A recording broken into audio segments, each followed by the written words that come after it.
எந்த ஒரு கூட்டத்துக்கு முன்னாடி பேசணும்னாலும் எல்லா பேச்சாளருக்கும் ஒரு பயம் இருக்கும். ஏன் விஜய் டிவி கலக்க போகுதியார்ல பர்ஃபார்ம் பண்ணும்போது கூட அந்த பயம் வரும். அவங்க பிரச்சனை அவங்களுக்கு. உங்க ஊர்ல உங்க பசங்களை மெட்ரிகுலேஷன் ஸ்கூல்ல சேர்த்து படிக்க வைக்கணும்னா எவ்வளவு ஃபீஸ் வாங்குவாங்கன்னு எனக்கு தெரியாது. ஆனா என் ஊரு ராணிப்பேட்டை மாவட்டம் அரக்கோணத்துல உங்க பசங்களை மெட்ரிகுலேஷன்ல சேர்த்தீங்கன்னா 7:30 மணிக்கு தெருவுல மஞ்சள் கலர்ல ஒரு வண்டி வரும். சத்தியமா நாய் பிடிக்கிற வண்டி மாதிரி அந்த வண்டி. வாழ்க்கையில கடங்காரம் தொல்லை பிரச்சனை, இதுக்கப்புறம் வாழவே முடியாது, தூக்கு மாட்டேன் சாவலான. சரி ரைட், இங்க இருக்கிற லேடிஸ் கிட்ட ஒரு क्वेश्चन கேட்கலாம்னு இருக்கேன். இங்க இருக்கிற லேடிஸ் ஒரே ஒரு பதில் மட்டும் சொல்லுங்க சார். நல்லா பாருங்க, அடிக்கடிக்கு பொண்ணுங்க எல்லாம் பழைய போன் நம்பரை மாத்திடுவாங்க. ஏன் தெரியுமா? இந்த யோகாசனம் பண்ற யோகா மாஸ்டருக்கு பொண்ணு கொடுக்காங்க. யோகாசனம் பண்றவங்க ஆரோக்கியமா இருப்பாருன்னு நீ வேற கல்யாணம் பண்ணி அந்த பொண்ணை ஃபர்ஸ்ட் நைட்ல நிக்க வச்சுட்டு மெல்ல வலது கையை மேலே தூக்கவும் பின்பு இடது கையை மேலே தூக்கி. பிரச்சனை இல்லாத 2 பேர் இந்த உலகத்துல இருக்காங்க தெரியுமா உங்களுக்கு? யார் தெரியுமா? நான் இப்படி ஸ்பீடா பேசுறத பார்த்துட்டு போன வருஷம் அமெரிக்காவுக்கு 40 நாள் நானு விஜய் டிவில அமுதவாணன் சூப்பர் சிங்கர்ல மூக்குத்தி முருகன்லாம் போனப்போ அமெரிக்கால என்கிட்ட ஒரு நண்பர் கேள்வி கேட்டார். நான் அந்த கதையை உங்களுக்கு சொல்றேன். நான்லாம் 4வது படிக்கிறதுன்னு பேச்சாளர் சார். என் ஊரு வேலூர் மாவட்டம். அப்போ இப்ப நான் ராணிப்பேட்டை மாவட்டம். எங்க மாவட்டத்தை பிரிச்சுட்டாங்க. நான் அனுபவத்துல சொல்றேன். 40 ஸ்கூல் கலந்துகிட்ட பேச்சு போட்டியில நான் பேச்சாளர் சார். நான் தமிழ் மீடியம் தான் படிச்சேன், அரசு பள்ளியில தான் படிச்சேன். அப்படி படிச்சப்போ அந்த 40 ஸ்கூல் கலந்துகிட்ட பேச்சு போட்டியில 4வது படிக்கும்போது நான் பேச ஆரம்பிச்சேன். தமிழ்ல இல்ல, இங்கிலீஷ்ல.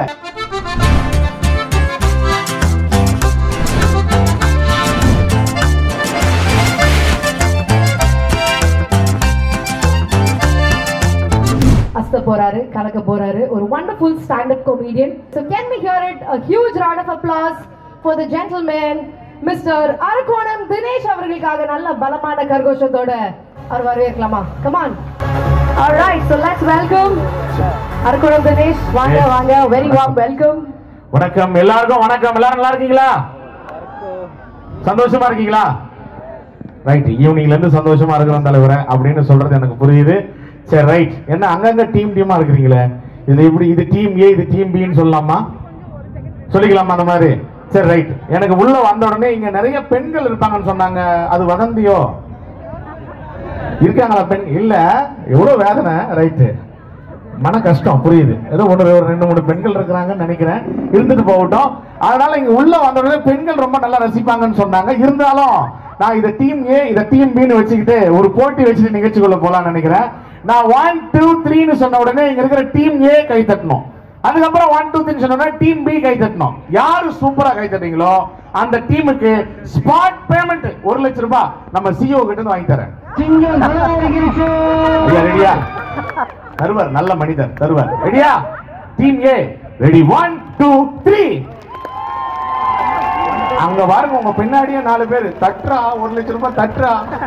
யார் வீட்டு காசை யார் வாங்கி போறேன்? சரி பரவாயில்ல, எங்க டீம் ஏ இந்த அளவு இருக்கும்போது டீம் பி எப்படின்னு பார்க்கலாமா? ரெடி? 1 2 3. ஆமா, பெண்கள் கிரௌட் இருக்குது. கோல்டுன்னா தங்கம், அகில உலகத்துல எங்க பெண்கள் சிங்கம் நிரூபிச்சிருக்காங்க.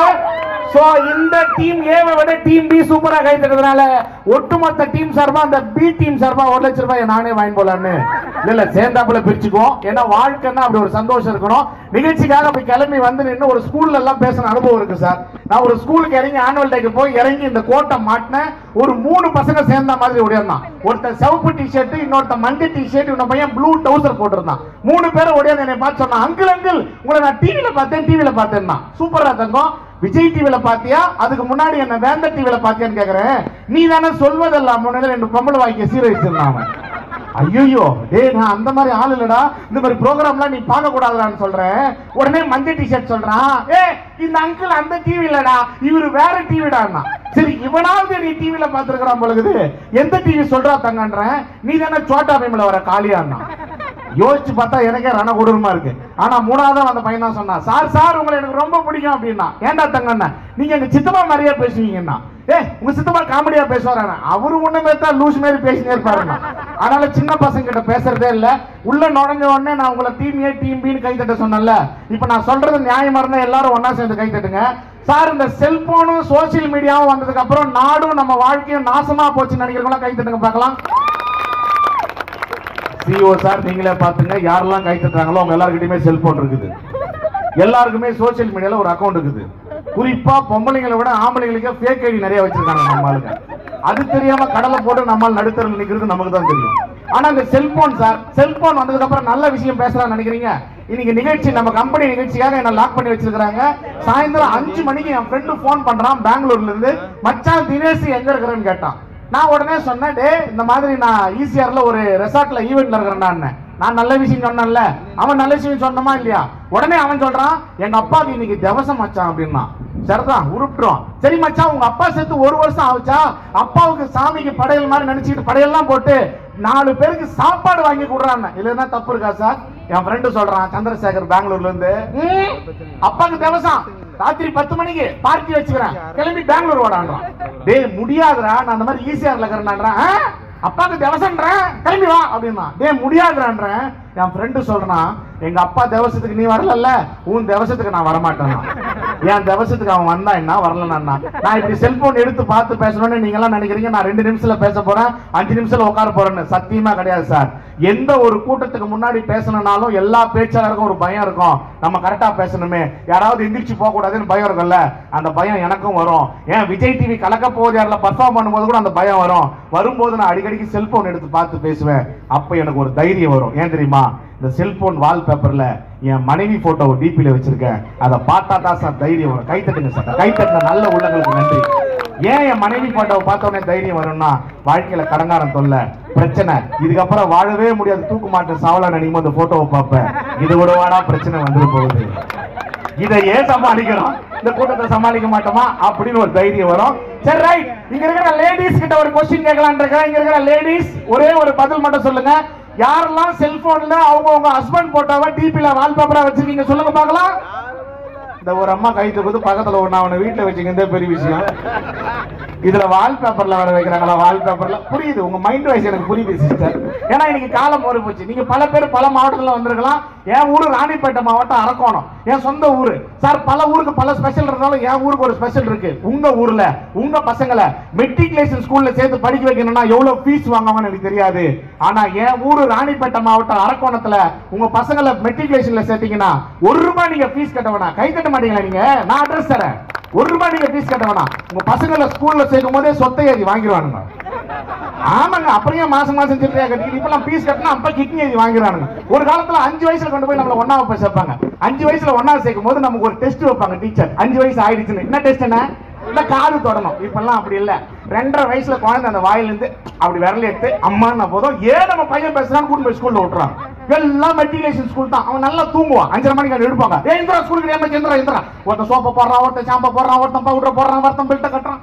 7:30 மணிக்கு இட்லி உள்ள ஏற்றி ஏற்றுவாங்க. சாப்பிட்றா வேணும் வந்துடும், சாப்பிட்றா வேணும் வந்துடும். 7:30 மணிக்கு தெருவில் மஞ்சள் கலர்ல ஒரு வண்டி வரும். சத்தியமா நாய் பிடிக்கிற வண்டி மாதிரி அந்த வண்டி. இந்த குடும்பமே சேர்ந்து குழந்தைய வண்டியில் ஏற்றிட்டு அம்மாவுக்கு டாடா சொல்லு. அவன் சொல்லுவான், நீ அம்மாவே இல்லை, நீ அப்பாவே இல்லை. குடும்பமா இல்லடானுவா.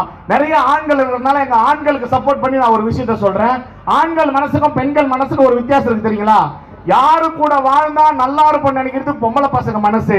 அவ யாரு கூட வாழ்ந்தாலும் நல்லா இருக்குன்னு நினைக்கிறாங்க சார் எங்க ஆம்பளை பசங்க மனசு. ஆண்கள் காதல்னா பெண்கள் காதல் ஒரு வித்தியாசம் இருக்கு தலைவரே. ஆண்கள் காதல்னா அரசாங்க ஆஸ்பத்திரி மாதிரி உள்ள என்ன நடந்தாலும் தெளிவா தெரியும். பெண்கள் காதல்லாம் மெட்ராஸ் அப்போலோ ஆஸ்பத்திரி மாதிரி உள்ள என்ன நடக்குதுன்னு கட்சி வரைக்கும் யாருக்கும் எதுவும் தெரியாது. உங்களுக்கு பல விஷயம் தெரியுது, எனக்கு தெரியுது சார். நல்லா பாருங்க, அடிக்கடிக்கு பொண்ணுங்க எல்லாம் பழைய போன் நம்பரை மாத்திடுவாங்க. ஏன் தெரியுமா? பழைய நம்பர் எவனா போன் பண்றான்னு ஒரு பயம். ஆனா எங்க பசங்க பழைய நம்பரை மாத்த மாட்டாங்க. ஏன் தெரியுமா? என்னைக்காவது போன் பண்ண மாட்டாளா, என்னைக்காவது போன் பண்ண மாட்டாளா. அந்த சைடு கேப்ல நம்ம ஆட்டோ ஓட்ட முடியாதா? இப்படிதான் நம்மளால ஜாலியா இருப்பான். நீங்க நல்லா பாருங்க, எங்க பசங்க எல்லாமே ஒரு எனர்ஜி தாங்க எப்பவுமே வாழ்க்கையில. பாருங்க, இங்க நான் திரும்பி பாக்குறேன், எல்லாருடைய முகத்துல சிரிப்பு தெரியுது. சிரிக்கிறீங்க, சிரிச்சா தான் அதுக்கு பேரு முகம், சிரிக்கலன்னா அதுக்கு பேரு முகர கட்டை. ஏன்னா நம்ம தெரிஞ்ச வீட்டுக்கோ சொந்தக்கார வீட்டுக்கோ போனோம்னா நம்ம சிரிச்சு வரவேற்கணும். வாங்க வாங்க வாங்க வாங்க, உட்காருங்க உட்காருங்க, நல்லா இருக்கீங்களா இப்படி சொன்னா அந்த வீட்டுல உட்காரலாம், சாப்பிடலாம். இந்த வார்த்தையை சிரிக்காம மாத்தாம சொல்றேன் கவனிங்களா, வாங்க வாங்க உட்காருங்க உட்காருங்க, நல்லா இருக்கிறீங்க, சாப்பிட போறீங்களா? நல்ல மனுஷன் சாப்பிடுவானா அந்த வீட்டுல? ஆனா கறி சோறு போட்டா நான் சாப்பிடுவேன். நீங்க எல்லாருக்குமே நிச்சயமா மேக்சிமம் இருக்கிற ஆளுங்கள்லாம் வந்து கல்யாணம் ஆயிருக்குன்னு நான் நினைக்கிறேன். இருக்கிற ஸ்டாஃப்ஸுக்கு மேக்சிமம் கல்யாணம் ஆயிருக்குன்னு நினைக்கிறேன். அதனால கல்யாணமான ஆண்கள் இருக்கிறீங்க, கல்யாணமான பெண்கள் இருக்கிறீங்க. கல்யாணமான ஆண்கள் கிட்ட நான் ஒரு கேள்வி கேட்கட்டுமா? கல்யாணமான ஆண்கள் கிட்ட கேட்கிறேன் சார். 7 ஜென்மத்துக்கும் இதே மனைவி தான் எனக்கு மனைவியா வரணும்னு எத்தனை ஆண்கள் சொல்லி கொஞ்சம் கை தூங்க பார்க்கலாம். அங்க ஒருத்தர் கை தூக்குறாங்க, அவங்க பொண்டாட்டி பயந்து தூக்குறாரு. ரைட், புரியுது. அவர் மைண்ட் வாய்ஸ் என்ன தெரியுமா? தினேஷ் இந்த கேள்வியை கேட்டு நீ வீட்டுக்கு போயிருவேன், நான்லாம் என் வீட்டுக்கு போகணும். புரியுது, ஆண்கள் யோசிக்கிறீங்க. ஆனா எங்க பெண்கள் அப்படி இல்ல சார். உலகம் முழுக்க எங்க போனாலும் தமிழ்நாட்டினுடைய பண்பாட்டையும் கலாச்சாரத்தையும் பேசுறாங்கன்னா சத்தியமா காரணம் எங்க பெண்கள் தான். 7 ஜென்மத்துக்கும் இதே புருஷன் தான் புருஷனா வருவாருன்னு எல்லா பெண்களும் மனசுல நினைப்பாங்கன்ற கூட்டத்துல நம்ம தள்ள வச்சுக்கிறாங்க. அக்கா நீ வாங்கி வந்த வர அப்படிக்கா. ஆனா 7 ஜென்மத்துக்கும் இதே புருஷன் தான் புருஷனா வருவாருன்னு பெண்கள் நினைப்பாங்க. ஏன் தெரியுமா?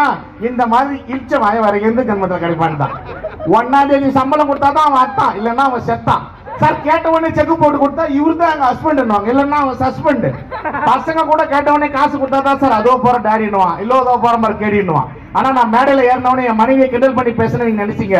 சத்தியமா கிடையாது சார். நான் இந்த நிகழ்ச்சிக்கு இங்க வந்திருக்கேன், முடிச்சிட்டு நான் அரக்கோணம் போய் சேர்றதுக்கு நைட்டு 1 மணி ஆகும், 2 மணி ஆகும், 3 மணி ஆகும். எத்தனை மணிக்கு நான் நிகழ்ச்சி முடிச்சிட்டு போனாலும் என் மனைவி எனக்காக சாப்பிடாம காத்திருப்பா. கை தட்டுங்க சார், தமிழ்நாட்டு பண்பாடு சார். ஏன்னா நான் போய் தான் உல வைக்கணும். அட மானம் கட்டவனே இந்த சைட்ல 2 பேர் திட்டுறது. இப்பதான் நெருப்பு விட்டா மாதிரி நம்மளு எல்லாருக்கும் விட்டா மாதிரி அடிவ ஒரு பத்தி எரிஞ்சு நெருப்பு விடுற மாதிரி இருப்பான். இந்த மாதிரிதான் சார் நான் மாட்டிக்கிட்டு பல இடங்கள் அவமானப்படுறேன். இந்த பெண்கள்லாம் ஒன்னா உட்காந்து பேசும்போது பாருங்களேன், 4 பொம்பளைங்க ஒன்னா உட்காந்தாங்கன்னா சத்தியமா 5ஆவது ஒரு பொம்பளை பத்தி தான் பேசுவாங்க. இந்த 4 பேர்ல ஒருத்தர் இருந்துச்சு வீட்டுக்கு போட்டோமே, மிச்சம் இருக்கிற 3 பேரு ஏக்கா இப்ப எந்திரிச்சு போனாலே அவ கதை தெரியுமா உனக்கு? அடுத்த 3 பேர்ல இன்னொரு அக்கா எந்திரிச்சு வீட்டுக்கு போவே போவாது. ஏன்னா நாம எந்திரிச்சா நம்ம வண்டவாளம் தண்டவாளம் எரியும் தெரியும், விடிய வரைக்கும் உட்காந்து பேசிட்டு இருக்கோம். நீங்க எல்லாம் கை தட்டுறத பார்த்தா நான் என்ன பெண்கள் பேசும்போது ஒட்டு கேட்ப நினைக்கிறீங்களா? கை தட்டுங்க, மானஸ்த நான் சத்தியமா ஒட்டு கேட்க மாட்டேன், கொஞ்சம் ஓரமா நின்று கேட்பேன். பல ரகசியம் வெளியே வரும். எங்க ஊர்ல ஒரு அக்கா சொல்லிச்சு, யாருக்கு வேணா பொண்ணு கொடுங்க, இந்த ஆடியோ போடுற ஆடியோ காரனுக்கு பொண்ணு கொடுக்குறாங்க. அண்ணா நான் ஒண்ணு சொல்லல, நீ ஒயர் பிடிங்க வாயில சொல்லிட்டு போயிடாத. ஏன் ஆடியோ காரனுக்கு பொண்ணு கொடுக்கூடாது நானும் போய் கேட்டேன். அட போ தம்பி, சமைச்சு தட்டுல சாப்பாடு போட்டு போய் கொடுத்தா அவன் டெஸ்ட் மாதிரி ஒண்ணு வச்சுக்கிட்டு சப்ளை பத்தலன்றான், அவனுக்கு பொண்ணு கொடுக்காதுன்னாங்க. இன்னொரு அக்கா சொல்லிச்சு, யாருக்கு வேணா பொண்ணு கொடுங்க, இந்த யோகாசனம் பண்ற யோகா மாஸ்டருக்கு பொண்ணு கொடுக்காதுன்னாங்க. யோகாசனம் பண்றவெல்லாம் ஆரோக்கியமா இருப்பாருன்னு. நீ வேற கல்யாணம் பண்ணி அந்த பொண்ணை ஃபர்ஸ்ட் நைட்ல நிக்க வச்சுட்டு மெல்ல வலது கையை மேலே தூக்கவும், பின்பு இடது கையை மேலே தூக்கி அங்கே சொப்பில் பால் வைத்திருக்கிறார்கள் என்று வாயில் ஓட்டம்னா 4 மணிக்கு பால்காரன் பெல் அடிச்சுட்டு போயிட்டாங்க. இன்னொரு அக்கா சொல்லிச்சு, யாருக்கு வேணா பொண்ணு கூட இந்த கபடி பிளேயர்கள் பொண்ணு கொடுத்தானுங்க. கபடி பிளேயர்லாம் வாட்ட சட்டமா இருப்பாருன்னு. எல்லாம் வாட்ட சட்டமா தான் இருக்கிறான், வர்றான் தொட்டுட்டு ஓடிடுறான்டா அப்படின்னு. கடைசியா ஒரு அக்கா கிட்ட கேட்டேன், உங்க வீட்டுக்காரர் பெரிய போலீஸ்காரச்சே, கோவம் வந்தா அடிக்க வருவாரான்னு. அடிக்கத்தான் வருவாரு, 50 ரூபா காசு கொடுத்தா வாங்கி போடுவாரு. அவங்க பிரச்சனை அவங்களுக்கு. ஏன்னா வாழ்க்கையில எப்பவுமே அடுத்த நொடி நமக்கு நிரந்தரம் இல்ல, இருக்கிற வரைக்கும் சந்தோஷமா சிரிக்கணும். இங்க இருக்கிற எல்லாருக்குமே ஒரு விஷயம் நான் சொல்றேன், உங்களுக்கு எல்லாருக்குமே வாழ்க்கையில பிரச்சனை இருக்கும். பிரச்சனை இல்லாத 2 பேர் இந்த உலகத்துல இருக்கான் தெரியுமா உங்களுக்கு? யார் தெரியுமா? ஒருத்தன் பிறக்காதவன், இன்னொருத்தன் செத்தவன், அவ்வளவுதான். மற்றபடி வாழற எல்லாருக்கும் பிரச்சனை தான் இருக்குது செய்யும். நாட்டுல நல்லது பண்ணா மரியாதை இல்லை சார், காலம் இல்லை. நான் சொல்றேன், இங்க இருக்கிற ஆண்களுக்கு ஒரு டிப்ஸ் சொல்றேன், பெண்களுக்கு ஒரு டிப்ஸ் சொல்றேன். ஆண்கள்லாம் நம்ம பைக் ஓட்டு போகும்போது பின்னாடி அவங்க மனைவியை உட்கார வச்சுட்டு போறோம்ல, இந்த புறமோக நிலத்தை வளைச்சு பிடிச்ச மாதிரி இடுப்பை சேர்த்து பிடிச்ச உடனே வண்டி திருன்னு போகுது இல்ல, அன்பு பண்பு பாசம் நினைக்காதீங்க. மாவனை ஊழ்ந்தா 2 பேரும் ஒன்னா ஊழணும். அதுக்கு தான் நம்ம இடுப்பை பிடிக்கிறாங்க. பெண்களுக்கெல்லாம் ஒரு டிப்ஸ் சொல்லி தரேன். வேலைக்கு போயிட்டு வீட்டுக்கு வரும்போது உங்க வீட்டுக்காரர் 1 முழம் மல்லிகை பூ வாங்கிட்டு வந்தாருன்னா உங்க மேல பாசமாகறாருன்னு அர்த்தம். தினமும் 10 முழம் பூ வாங்கிட்டு வந்தாருன்னா பூக்காரி மேல லைன் ஒண்ணுதுன்னு அர்த்தம். கொஞ்சம் தெளிவா இருந்தீங்க. நான்லாம் கை தட்டுறதுதான் பூ வாங்கிட்டு அர்த்தம். எனக்கு புரியுது, உன் மனநிலை எனக்கு புரியுது. எந்த இடத்துல வாங்கி எங்க லோல் பண்றியோ சரி இருந்துட்டு போகட்டும். ஆனா சார் நல்லது பண்ணா காலம் இல்ல சார். நான் அனுபவத்துல சொல்றேன். என் ஊர்ல அரக்கோணத்துல என் மனைவியை பைக்ல உட்கார வச்சு வண்டி ஓட்டணும் சார். எதிரில் ஒருத்தன் அவன் வைஃப் தான் கூட்டு வந்திருப்பான் நான் நம்புறேன். ஏன்னா இப்ப யாரையோ கூட்டு போறாங்க, நம்ம ஒண்ணும் சொல்ல முடியாது. பல்லு தருவன் பக்கோடா சாப்பிடுறான். அப்படி ஒருத்தன் அவன் வைஃபை கூட்டுன்னு போன் பேசினா வந்தான். ஹலோ ஹலோ ஹலோன்னு வந்தான் பாருங்க. நாய் ஒண்ணு குறுக்க வந்து அடிச்சு கீழே விழுந்து அவனுக்கு ஒரே அடி ரத்தம், அந்த அம்மாக்கு ஒரே ரத்தம். நான் ஓடி போய் அவனுக்கு தொடச்சு விட்டேன், என் மனைவி ஓடி போய் அவன் மனைவி தொடச்சு விட்டாங்க. ஏன்னா மாட்டி வச்சா பிரச்சனை வந்துடும், அதுல தெளிவா இருந்தேன். நான் ஓடி போய் அவனுக்கு தொடச்சு விட்டேன், என் மனைவி ஓடி போய் அவன் மனைவிக்கு தொடச்சு விட்டு அடிப்பட்டவனுக்கு நல்லது பண்ணலான்னு ஒரு ஆட்டோவை கூப்பிட்டு ஆஸ்பத்திரிக்கு அவனை அனுப்பலான்னு ஆட்டோல ஏத்துறேன். அவன் என்னை பார்த்து நன்றி தானே சொன்னான். என்ன தெரியுமா சொன்னா? சார் இதே மாதிரி ஒரு நாள் உங்களுக்கு நான் ஹெல்ப் பண்ணோம் சார். எப்படி? நான் என் பொண்டாட்டி வண்டியில போய் குறுக்க வந்தா அவர் எனக்கு தொடச்சு விடுவாரா. நான் இவ்வளவு ஸ்பீடா பேசினேன், நல்லா இருந்தா நீங்க ஒரு கைத்தட்டல கொடுத்தீங்கன்னா நான் அதை நன்றியா நினைச்சுக்குவேன். நீங்க உங்களுக்கு கொடுக்குற நன்றி கடனா நினைச்சுக்கிறேன். நல்லா பேசினேன்னா இப்ப இதை சொல்லிட்டு நான் நிறைவு செய்யறேன். ஏன்னா மறுபடியும் நான் வருவேன். இப்ப சொல்லிட்டு முதல் ஸ்லாட்ல நிறைவு செய்யறேன். நான் இப்படி ஸ்பீடா பேசுறதை பார்த்துட்டு போன வருஷம் அமெரிக்காவுக்கு 40 நாள் நானு விஜய் டிவில அமுதவாணன் சூப்பர் சிங்கர்ல மூக்குத்தி முருகன்லாம் போனப்போ அமெரிக்கால என்கிட்ட ஒரு நண்பர் கேள்வி கேட்டார். சார் இவ்வளவு ஸ்பீடா பேசுறீங்களே, மனப்பாடம் பண்ணிப்பீங்களா இல்ல கையில ஏதாவது எழுதி வச்சிருக்கீங்களா இல்ல பேப்பர் எதனா வச்சிருக்கீங்களா? இல்ல சார். அப்ப எப்பத்துல இருந்து நீங்க பேச்சாளர் என்னை கேட்டார். நான் அந்த கதையை உங்களுக்கு சொல்றேன். நான்லாம் 4வது படிக்கிறது பேச்சாளர் சார். அதை சொல்லிட்டு நிறைவு செய்யறேன். என் ஊரு வேலூர் மாவட்டம். அப்போ இப்ப நான் ராணிப்பேட்டை மாவட்டம். எங்க மாவட்டத்தை பிரிச்சுட்டாங்க. பொதுவா நாங்க போய் தான் எல்லாரும் பிரிச்சு வச்சுட்டு வருவோம். இப்ப எங்க மாவட்டத்தை பிரிச்சு வச்சுட்டாங்க. அது ஒரு விஷயம். என் ஊரு வேலூர் மாவட்டம். 40 ஸ்கூல் கலந்துகிட்ட பேச்சு போட்டியில நான் பேச்சாளர் சார். நான் தமிழ் மீடியம் தான் படிச்சேன், அரசு பள்ளியில தான் படிச்சேன். அப்படி படிச்சப்போ அந்த 40 ஸ்கூல் கலந்துகிட்ட பேச்சு போட்டியில 4வது படிக்கும்போது நான் பேச ஆரம்பிச்சேன்.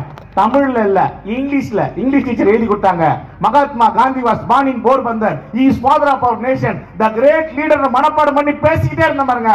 40 ஸ்கூல் கலந்துகிட்ட போட்டியில கலெக்டர் உட்காந்துக்கிறாரு, தாசில்தார் உட்காந்துக்கிறாரு, விஓ உட்காந்துக்கிறாரு, ஹெட் மாஸ்டர் உட்காந்துக்கிறாரு. உங்களை மாதிரியே நான் மேடையில பேசிட்டே இருந்தேன். எனக்கு முன்னாடியே 30 ஸ்கூல் பேசிட்டாங்க. பேசிட்டே இருக்கும் போது மகாத்மா காந்தி வாஸ் டைடுன்னு சொல்லணும். அந்த வார்த்தையை மறந்துட்டேன். இங்கிலீஷ் டீச்சர் எடுத்துக்குப்பான்னு இப்படி திரும்புறேன். இங்கிலீஷ் டீச்சர் கையில பரம்பு வச்சுக்கிட்டு கண்ணாடியை ஏற்றி விட்டு சொல்றா சொல்றாங்க. எனக்கு அடம் வந்துருச்சு. மகாத்மா காந்தி மகாத்மா காந்தி அழுதுகிட்டே ஓடிட்டேன். கலெக்டர் மேடைக்கு வந்தாரு. எல்லா மாணவர்களும் காந்தி வாழ்ந்தார் இருந்தார்னு சொன்னாங்க. ஆனால் இந்த தினேஷ் மட்டும்தான் அவர் இறந்த துக்கம் தாங்காம மேடையிலே அழுதான். இவனுக்கு தாண்டா முதல் பரிசு சைக்கிள் கொடுத்தான். நான் அப்பவே சைக்கிள் வாங்கின ஆளு அப்படின்னு சொல்லி இப்பொழுது போறேன். மீண்டும் உங்களை வந்து ஒரு காம்போ ஸ்டாண்டப் போட அசைக்க வேண்டும் சொல்லி நல்ல வாய்ப்புக்கு நன்றி பண்ண நேரம் சார்கிறேன். நன்றி, வணக்கம்.